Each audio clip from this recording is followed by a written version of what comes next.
여성의 이야기가 사람의 이야기가 되면서 그것이 보편성을 획득하게 되는 거죠. 보편성을 획득하게 되면 남자인 저도 이 이야기에 공감할 수 있게 되는 거죠. 이 책은 그 7편의 단편이 들어있는 단편집입니다. 내게 무해한 사람이 벌써 나온 지가 5년이 지났다네요. 시간이 참 빨리 가네요. 5년 만에 단편집이고, 이 책은 아마 최원영 작가님이 그 30대 초반 네, 주로 쓰셨던 네, 작품인 것 같고, 먼저 이 작품에 대해서 제가 제 개인적인 총평을 드리자면, 버지니아 울프가 이런 얘기를 했습니다. 여자의 이야기를 제대로 쓰면 그것은 사람의 이야기가 된다.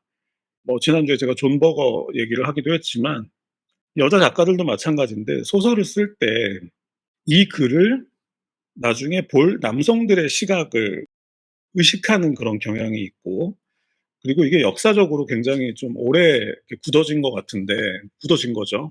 여성들 또한 남성들의 시각으로 자신들을 바라보는 것에 익숙해져 있다.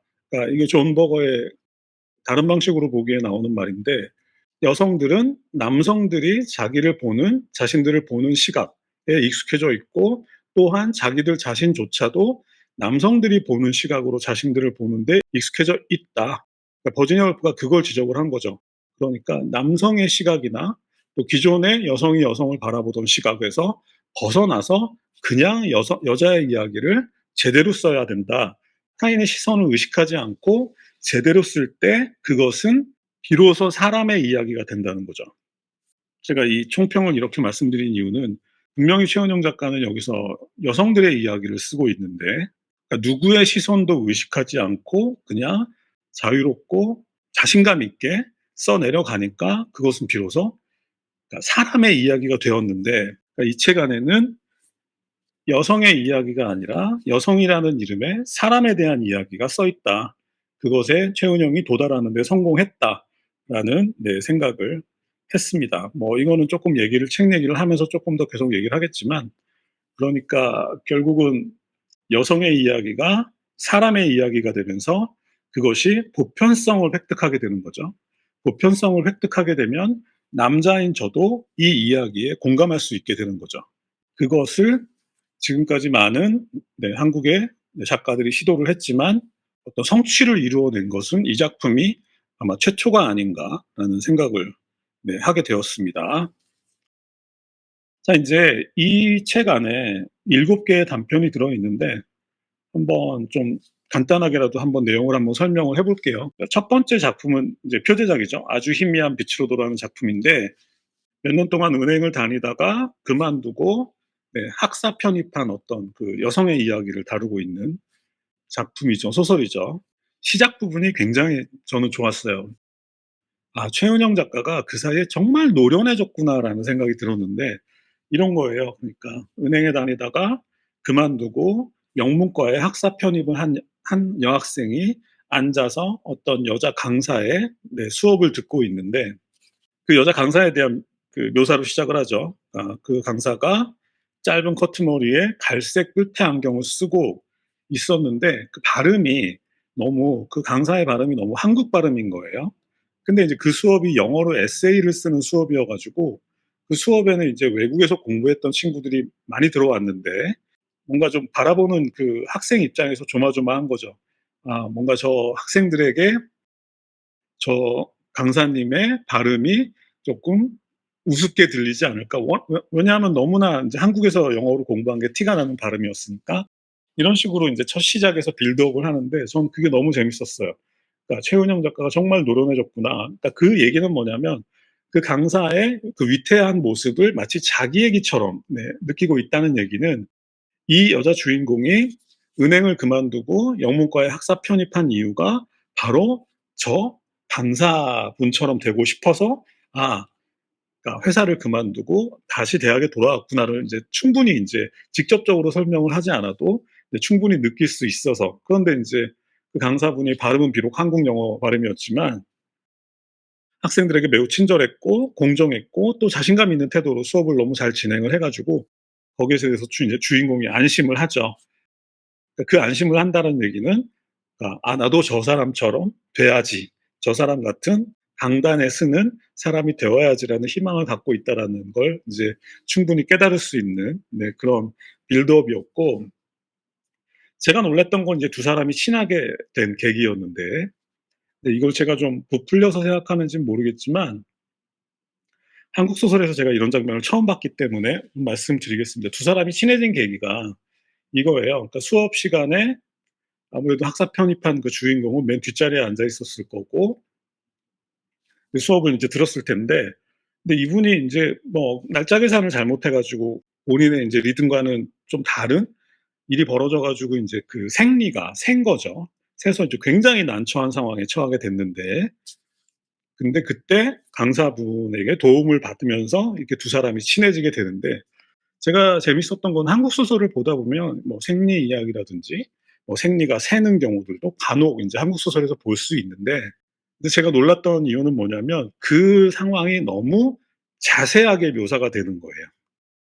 이렇게 그 상황을 자세하게 묘사하는 한국 소설은 저는 처음 봤어요. 그래서 그 얘기를, 그 '왜 이렇게 이 상황을 자세하게 묘사를 할까?'라고 저 혼자 생각을 하다 보니까 '아 이거는 어떤 작가의 선언이다.'라고 느껴진 거죠. 우리가 보통 그 생리라는 제가 태어나서 이렇게 생리라는 단어를 이렇게 많이 사용하는 게 지금 태어나서 처음인데, 왜냐하면 그런 단어는 좀 사실은 입에 편하게 담기에는 쪼끔 점잖지 못한 그런 단어들이라고 생각을 하는 경향이 있죠. 이게 제가 시작할 때 말씀드렸던 남성의 시각으로 여성들을 바라보는 시각이겠죠. 좀 입에 담기에는 점잖지 못하다고 생각하는 그런 단어들이 사실은 사람에게 늘 일어나는 일이잖아요. 그러니까 최원영 작가는 바로 그 부분을 건드리고 있다라고 생각을 했어요. 그러니까 어떤 관습법에 의해서 뭔가 모른 척하고 뭐 서로서로 모른 척하고 사실은 누구나 알고 있는 그런 얘기, 사람에게 일어나는 이야기를 쓰는 것이 무엇이 문제야라고 선언하는 것처럼 느껴져 가지고 저는 인제 그때부터 이 책이 좋아지기 시작했다. 아 버지니아 울프가 얘기했던 대상으로서의 어떤 성적 대상으로서의 여성이 아니라 그냥 사람으로서의 여성의 이야기를 쓰겠다라는 선언이구나라는 생각이 들어서 저는 굉장히 큰 인상을 받고, 그때부터 이제 이 책에 빨려들기 시작을 했습니다. 아 이런 책은 한국 소설에서는 저는 최소한 저는 처음이다. 자, 이 얘기가 인제 진행이 되죠. 그래서 두 사람이 이제 그 계기로 친해지고 결국은 뭐 대화를 나누게 되는데, 그 두 사람의 공통점이 있는데 그 용산이라는 공간입니다. 그 용산은 그 여자 강사분이 태어나서 자란 곳이었고, 인제 그 주인공은 나중에 인제 이사를 간 곳이었는데, 공유되는 장소가 용산이라는 지역과 그다음에 용산에 있는 어떤 헌책방, 그러니까 용산이 미군 부대가 있어서인지는 모르겠지만 어쨌든 그 영어 원서가 많이 있던 헌책방, 그 두 장소를 인제 두 사람이 공유를 하게 되는데, 이런 설명이 나오죠. 강사는 용산에서 나고 자랐는데 뭔가 좀 상황이 좋지 않았던 것 같아요. 그래서 강사는 언제나 그러니까 용산을 벗어나고 싶은 장소라고 생각을 하면서 자랐고, 그래서 그 강사에게 영어 원서는, 헌책방에서 읽는 영어 원서는 자신에게 상처를 준 언어로 쓰여 있는 게 아니다라는 표현이 나오거든요. 영어로 되어 있는 그 글은 자신을 이곳으로부터 도망치게, 벗어날 수 있게 해 주는 어떤 도구라고 강사는 받아들였던 것 같습니다. 그리고 뭐 이건 주인공에게도 마찬가지죠. 주인공도 헌책방에서 '아 이 영어를 통해서 나도 뭔가 나의 지금 현실에서 벗어날 수 있겠다.'라고 생각을 했던 거겠죠. 그리고 또 공통적인 두 사람의 공통적인 어떤 사건 하나가 벌어지는데, 그 여러분 기억하시겠지만 2009년 용산 참사 사건이 두 사람한테 인제 공유됩니다. 그러니까 이때 이날 새벽에, 그때 이 강사분은 새벽에 소논문을 이제 정리하고 있었고, 그다음에 이 주인공은 뭐 전날 회식을 했는지 자고 있었다 뭐 이런 얘기가 나오죠. 이쯤 되면 우리가 밝은 밤에서 읽었던 서사가 어느 정도 떠오르죠. 용산이라는 어떤 공통적인 공간을 배경으로 두 사람의 삶이 뭔가 반복되는 느낌. 아 이것을 지금 이 작품을 통해서 표현하려고 하는 게 아닌가 하는 생각이 들었습니다 그때. 그리고 인제 시간이 흘러서 인제 어느덧 기말고사 시간이 돼서 같이 영화를 보러 가게 된 시간이 있었는데, 이제 기말고사도 됐고 두 사람이 서로 친해졌기 때문에 이 주인공이 강사한테 이렇게 얘기를 하죠. "저도 강사님처럼 되고 싶어요. 대학원에 가서 공부를 더 해서 강단에 쓰고 싶어요."라고 얘기를 하니까 여기서 강사가 그런 얘기를 하죠.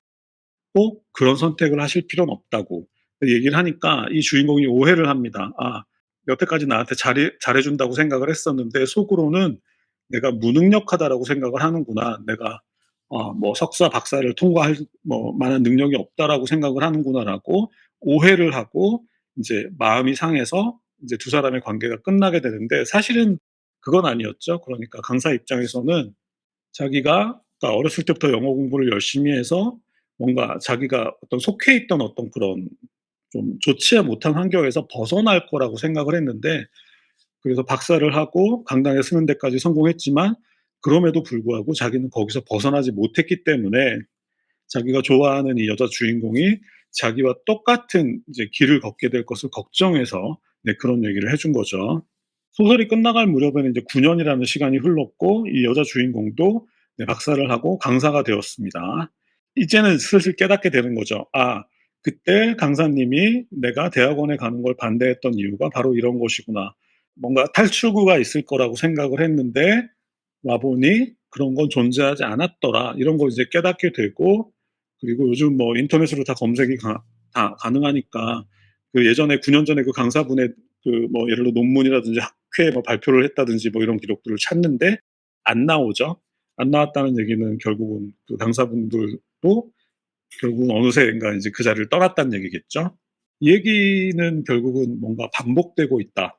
그러니까 용산 참사가 들어간 이유가 그것 때문이라고 생각을 하는데 그러니까 약자들이 그러니까 고통을 받는 운명은 계속해서 반복되고 있다라는 걸 네 이 짧은 소설을 통해서 얘기하고 싶어 하지 않았나. 두 번째 작품은 뭐 짧게 넘어가죠. 몫이라는 이름의 소설인데 아마 이 책 전체를 통해서 주제 의식이 가장 강했던 소설인 것 같습니다. 주제 의식이 굉장히 강했다라고 말씀드리는 이유는 여기에 배경으로 들어가는 그 등장하는 사건들이 뭐 96 년에 네 고려대 학생 남학생 500여 명이 그러니까 이화여대 축제에 난입을 해서 난동을 부린 사건이 네 배경으로 들어가기도 하고 그다음에 인제 당시에 뭐 대학원 교수가 뭐 그 학생을 성희롱했던 사건이 배경으로 등장하기도 하고 그다음에 이제 가정 폭력에 관한 이야기들이 또 등장하기도 하고 또 뭐 기지촌이라고 아시죠? 그 미군 부대 주변에 그 기지촌 여성이 미군에 의해서 잔인하게 살해된 사건들이 배경으로 등장하면서 굉장히 왜 그러니까 90 년대 중반의 이야기로 넘어가서 이 이야기들을 다시 계속 '들추어내는 거지?'라는 의문이 생겼는데 결국은 마지막에 좀 반전이 있습니다. 반전은 뭐냐면 그런 심각한 사건이 일어나는 와중에도 어떤 사랑이 있었다는 건데 뭐 여성들끼리의 사랑이죠 여기서는. '이게 왜 이렇게 시작해서 이렇게 끝나지?'라고 계속 고민을 했었는데 결국은 사건들이 있고 사랑이 있고 그것이 여성들의 이야기잖아요. 결국은 그래서 이것도 여성들의 이야기를 네 표현하고자 하는 작품이 아니었나 하는 생각이 들었습니다. 세 번째 작품은 1 년이라는 작품인데 이것은 뭐 인턴에 관한 얘기입니다. 1 년째 뭐 인턴하고 어떤 인제 3년 차 사원이 함께 카풀을 하는 내용인데 뭐 결국은 이 주인공은 회사에서 은근히 좀 따돌림을 받는 사람이었던 것 같아요. 그래서 뭔가 좀 그게 힘들어서 겉으로 드러나진 않지만 은근한 따돌림을 받는 경우들이 있나 봐요. 있죠. 그래서 그런 따돌림을 받다가 그게 힘들어서 아마 좀 아무도 지원하지 않는 현장 근무에 지원을 했는데 그때 인제 인턴을 한 명 받게 되죠. 그러니까 소설은 그렇게 흘러갑니다. 결국은 근데 이 여자 주인공도 자기를 은근히 따돌렸던 그 다른 동료들과 뭐 결국은 마찬가지였다. 이런 것으로 인제 결론이 나게 되는데 뭐 한국 소설의 매력이라면 그런 거죠. 저도 회사 다닐 때 뭐 인턴들하고 같이 생활해 본 기억들이 있는데 '그때 참 내가 솔직하지 못했구나. 좀 뭔가 하나마나한 이야기들만 하는 나도 그런 사람이었었구나.'라는 생각을 하게 돼서 개인적으로 재밌게 읽었던 작품이고 네 번째 작품의 제목은 답신이라는 작품인데 제가 개인적으로 네 표제작을 빼고 이 책에서 가장 재미있게 읽었던 작품입니다. 답신이라는 제목 자체가 누구의 편지에 답한다라는 뜻이잖아요. 근데 이게 가장 소설적으로 가장 저는 완성도가 높았다고 생각하는 게 이건 어떤 이모에 관한 이야기인데 좀 불우한 환경에서 자란 자매가 있었습니다. 근데 언니는 열심히 학교 다니면서 인제 중고등학교 때부터 아르바이트를 하면서 인제 동생을 인제 뒷바라지하는 그런 언니가 있었는데 이 언니가 이것도 좀 배경이 과거인 것 같아요. 교련 선생님이 나오는 거 보니까. 근데 그 학교의 교련 선생님이 이 언니를 좀 가스라이팅을 해 가지고 뭔가 관계를 맺은 거죠. 그래 가지고 결국은 언니가 고등학교를 졸업하고 네 그 교련 선생님이랑 결혼을 하게 됐는데, 이 교련 선생님이 그 형부가 될 교련 선생님이 처음 인제 인사를 하러 와서 이 동생한테 하는 말이 굉장히 의미심장하죠. 뭐 "처제 치마 줄여 입었어?" 뭐 이런 식으로. 자기는 그러니까 결국은 자기네 어린 학생들을 가스라이팅해서 뭐 나쁜 짓을 하면서도 타인에 대해서는 굉장히 엄한 척하는 아주 위선적인 어떤 그 어른을 상징하는 네 이 사람으로 등장하는데, 그 위선적인 어른을 상징하는 사람의 그 대사가 "처제 치마 줄여 입었어?" 뭐 이런 대사로 정말 기가 막힌 네 대사였다고 생각을 합니다. 그런데 결국은 이제 결혼을 해서 언니는 살아가게 되는데, 언니가 그 괴롭힘을 많이 당하죠. 그러니까 가정 폭력도 있고, 그러니까 자신이 '정의롭고 공정하다.'라고 생각하는 나쁜 놈들이 더 문제죠. 남자는 네 자신은 굉장히 정의롭고 공정한 사람이라고 생각을 하지만 집에서는 인제 아내한테 가정 폭력을 행사하고, 그다음에 굉장히 인색한 사람으로 나오죠. 그러다가 시간이 지났는데 뭐 그 사이에 조카가 태어나고, 시간이 지났는데 인제 이 동생이 어느 날 길거리에서 또 형부의 차에서 어떤 교복 입은 여학생이 내리는 장면을 목격하게 되죠. 그러니까 이 형부는 계속해서 자기 버릇을 못 버리고 계속해서 좀 불우한 환경에 있는 여학생들을 가스라이팅 해 가지고 나쁜 짓을 계속 반복하는 사람이었던 거죠.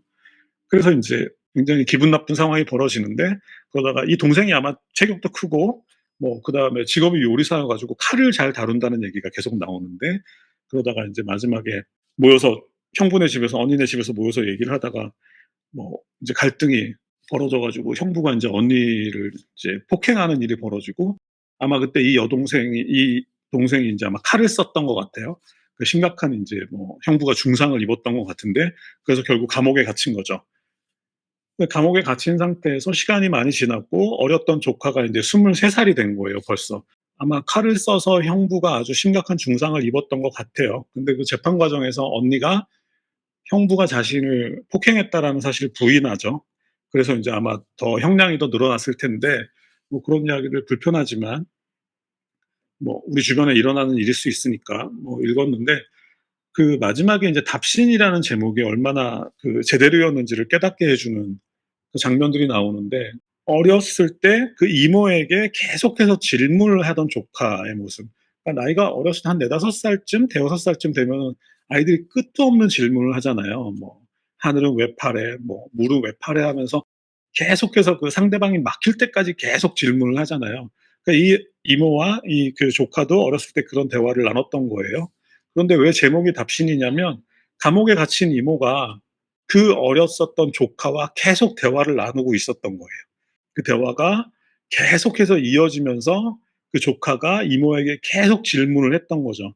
그러니까 예를 들면 어떤 질문이냐면 "왜 우리는 만날 수 없게 되었냐."고 조카가 묻고, 그랬더니 인제 이모가 "내가 너희 아빠에게 심한 폭력을 저질렀기 때문에 만날 수 없게 되었어."라고 인제 대답을 하니까, 그러니까 조카가 "왜 그런 일을 저질렀냐."고 인제 이모에게 묻고, 그랬더니 그 이모가 "언니를 보호하고 싶어서 그랬다."라고 대답을 하고, 그랬더니 조카가 "왜 보호하고 싶었냐."고 묻고, 그러니까 인제 이모가 "사랑하는 사람의 고통을 외면할 수 없으니까."라고 대답을 하고, 그랬더니 조카가 "왜 사랑하는 사람의 고통을 외면할 수 없냐."고 묻고, 그랬더니 마지막에 인제 이모가 "나도 그 이유를 알고 싶어."라고 대답을 하는 것처럼, 어린 시절 조카와 이모가 나누었던 대화가 감옥에 갇혀 있는 동안 그게 끊임없이 이어지면서 계속되는 어떤 조카의 질문에 자신도 계속 답을 찾아가는 그런 설정이 너무 단편 소설로는 정말 최고의 설정이 아니었나. 뭐 레이먼드 카버가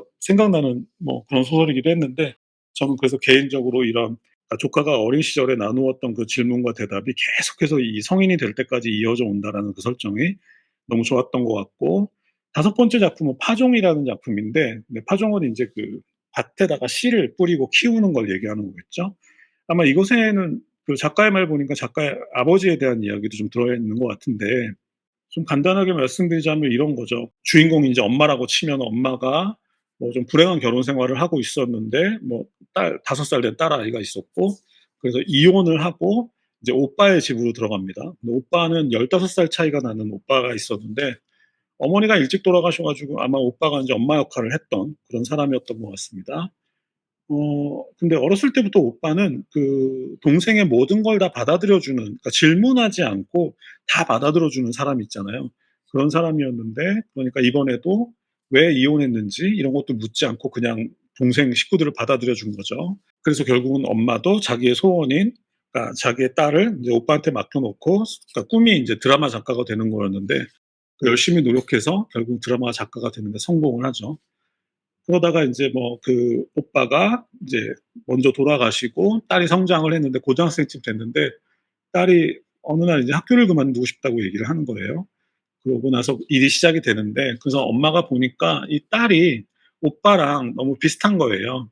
그러니까 말 없이, 그러니까 순응하는, 근데 순응하지만 그 시스템에 너무 힘들어하는 그런 사람이었던 거죠. 그래서 엄마가 인제 마지막에 그런 걸 깨닫게 되죠. 이렇게 표현하지 않고 무조건 받아들여 주는 사람들로 인해서 내가 작가가 될 수 있었다. 내가 결국 이 사람들한테 신세를 지고 있었는데 나는 그 마음을 몰랐다. 뭐 이런 식으로 결론이 가면서 마지막에 딸한테 "네가 학교를 그만두고 싶다면 그만둬도 돼.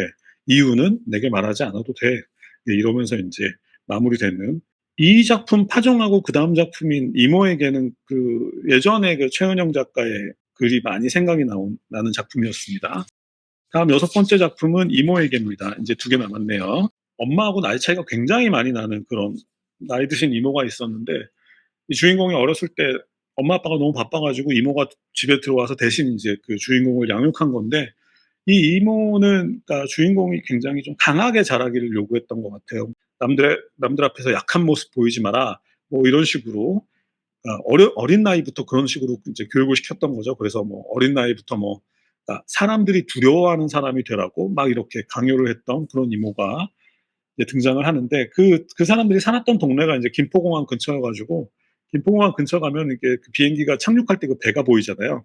그런 것들을 늘 같이 이모랑 조카가 같이 봤던 이제 그런 기억을 갖고 있는데, 그러니까 이모가 왜 조카에게 그런 얘기를 했는지가 나중에 드러나죠. 그러니까 이모의 사연을 보면은 이모가 중학교 3 학년 때 학교를 그만두고 남대문 수입상가에 가서 일을 하게 되었던 거예요.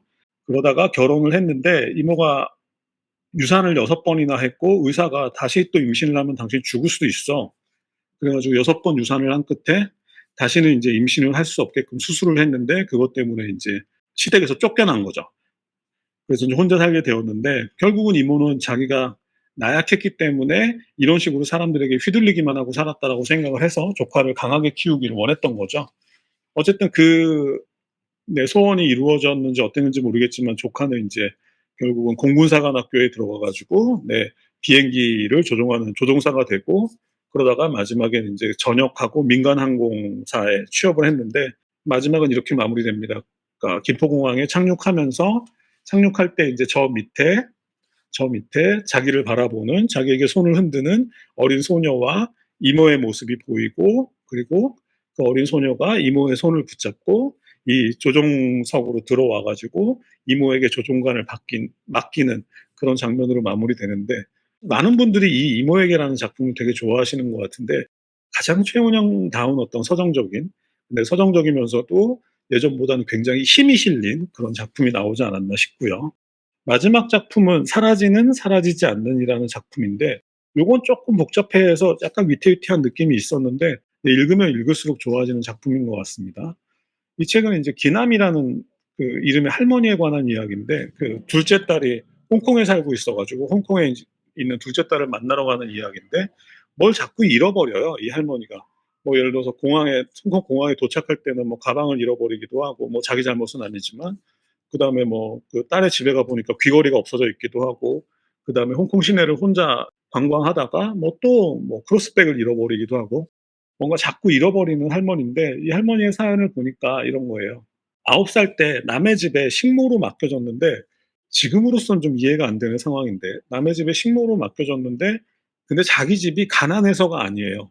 자기 집도 굉장히 부자인데, 근데 이 9살 때 기남이 남의 집에 식모로 맡겨진 거예요. 그러니까 왜 그렇게 됐냐면, 그 생모가 딸만 6을 주로 낳은 거예요. 이 기남이 6번째 딸인 거예요. 그러니까 이게 재수 없다고 그랬는지 어땠는지 모르겠지만 막내딸을 남의 집에 그냥 식모로 보내버린 거죠. 근데 그게 좀 어이없는 일 때문에 남의 집에 식모로 맡겨져서 근데 돈도 못 받고 월급도 못 받고 그냥 열심히 일을 한 거죠.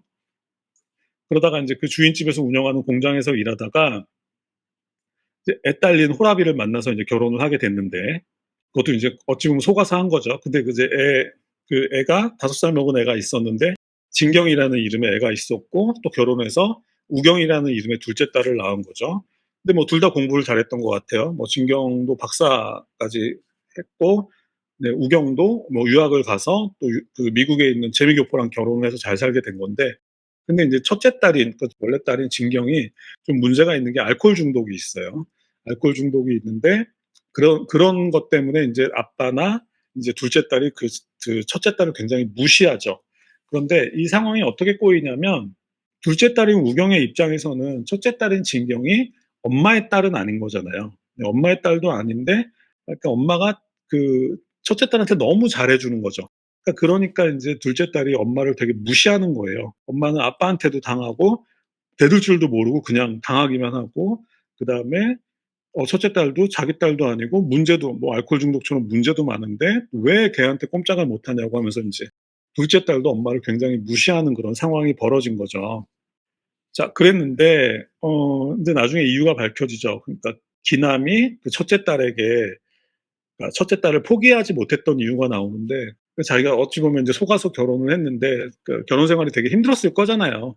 힘들었는데 이제 그때 어린 진경이 이렇게 막 겨울에 출근할 때 보면 현관에서 막 기남의 그 신발을 이렇게 품에 품고 네 있는 거죠, 따뜻해지라고. 결국은 기남이 마음이 약해서가 아니라 진경이 자기를 사랑해 준 것이 너무 고마워 가지고 자신도 진경에게 사랑을 해 이제 베풀어 준 건데 남들은 그걸 모르니까 인제 오해를 하고 뭐 그렇게 된 거죠. 그러니까 뭔가를 자꾸 잃어버린다라는 설정은 그러니까 남들 눈에 볼 때는 좀 부족해 보이는 그런 사람을 이제 나타내려고 그런 설정을 한 것 같은데 남들 눈에는 그게 부족해 보이지만 사실 그 사람에게는 네 그 사람만의 또 이유가 있었다라는 거 잘 드러났던 것 같고 그다음에 마지막 장면에서 인제 손자가 등장하는데 마이클이라고 인제 어린 손자가 할머니한테 이렇게 얘기를 하죠. "가방을 잃어버린 사실이 부끄럽냐."고 그랬더니 그 얘기를 듣고 인제 기남이 혼자 생각을 합니다. 남편에게 단 한 번도 맞서지 못하고 살았던 시간과 그런 자신의 모습을 아이들이 다 본 거잖아요. 근데 그런 모습을 보고 자란 것이 그리고 또 부모에게는 또 한 번도 사랑을 받지 못했고 네 그런 자신의 존재에 대해서 네 부끄러움을 느끼게 되죠. 그 손자의 질문에 대해서 답신과 비슷하게 가죠. 그런데 그렇게 혼자 기남이 인제 자신이 지금까지 그렇게 인정받지 못하고 살아왔던 그 사실에 대해서 부끄러워하니까 손자가 뭐 그걸 알 리 없지만 손자가 부끄러워해도 된다고 그렇게 말을 하면서 인제 이 소설이 마무리가 되는데 역시 굉장히 좀 아름다운 마무리였고 지금 7 개의 소설을 간단하게 다 말씀드렸는데 결론을 말씀드리자면 제가 이 책을 읽고 그 첫 소설집인 그 쇼코의 미소의 2016 년에 나온 쇼코의 미소의 작가의 말을 읽었습니다. 읽었더니 거기에 이런 얘기들이 써 있더라고요. 여러분들도 쇼코의 미소 있으시면 한번 보시면 좋을 것 같은데 등단하지 못해서 안절부절하는 어떤 30살 작가의 모습이 거기 작가의 말에 써 있어요. 30살이나 됐는데 아직도 등단을 못해서 이렇게 막 안절부절하는 그런 그러니까 작가 지망생의 모습이 네 그 쇼코의 미소의 작가의 말에 들어 있는데 지금 7 년이 지났죠. 7 년이 지나서 그렇게 7년 전에 안절부절했던 그 작가 지망생이 7 년이 지나서 지금은 김애란이나 황정은과 이제는 어깨를 나란히 할 수 있을 정도로 크셨구나. 근데 이게 참 대단한 게 뭐냐면 그때 당시에 인제 최은영이 쇼코의 미소를 발표하고 막 활동을 할 때 되게 미래가 밝아 보이는 작가들이 여러 명이 있었어요. 제가 이름은 언급하지 않겠습니다만. 그런 중에 한 명이었고 '저 사람이 잘 될지 안 될지 모르겠는데 '잘 됐으면 좋겠어.' 하는 그런 사람들이 꽤 여러 명이 있었는데 결국 7 년이라는 시간 동안 다른 사람들은 1 명, 2 명씩 이제 사라져 가고 그중에 가장 연약해 보였던 최은영이 살아남아서 이렇게 강한 소설을 써내는 그런 작가가 된 것 같다라는 것에 대해서 좀 저도 개인적으로 좀 많은 생각을 하게 됐고 네 '얼마나 고생을 하셨을까.' 그리고 이게 가장 좋았던 것 같아요. 어떤 대상을 특정하지 않는다. 사실은 어떤 가해자를 지정해 놓고 그 가해자를 공격하는 방식으로 자기 얘기를 쓰는 건 저는 편한 길이라고 생각을 하는데, 이번 소설집에서는 어떤 대상을 특정하지 않아요. 뭐 그게 남성이 됐건 뭐 부모가 됐건 특정하지 않고 오직 자신의 이야기에만 집중을 했기 때문에 그것이 어떤 보편성을 획득하는 데 성공한 가장 큰 요인이 아닌가 싶고, 정말 어려운 글을 네 쓰셨다는 생각이 듭니다.